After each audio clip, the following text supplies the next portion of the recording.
ఆరవ్కి అత్యంత ముఖ్యమైన విషయం ఒక్కటే, అది ధర్మం.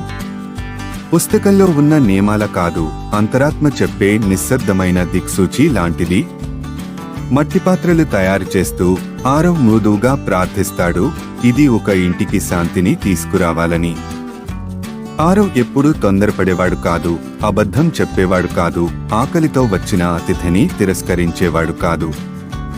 కొత్తగా పరిచయం అయిన వాళ్ళు ఆయన్న మర్చిపోలేకపోయేవారు, ఎందుకంటే వాళ్ళ మాటలు పూర్తి శ్రద్ధతో, విమర్శ లేకుండా వినేవాడు.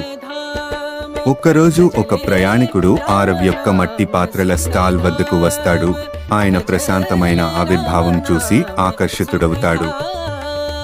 ఆరవ్ని ఇలా అడుగుతాడు, మీ రహస్యమేంటి? మీరు విచారంగా గాని భయముగాని ప్రభావితులై ఉన్నట్లు కనిపించడం లేదు. నేను నా ధర్మాన్ని అనుసరిస్తున్నాను. అది నిజంగానే అంత సులభమా? లేదు, ఇది సులభం కాదు, కానీ స్పష్టంగా ఉంటుంది. ధర్మాన్ని అనుసరిస్తే జీవితాన్ని ఎలా జీవించాలో స్పష్టంగా తెలుస్తుంది.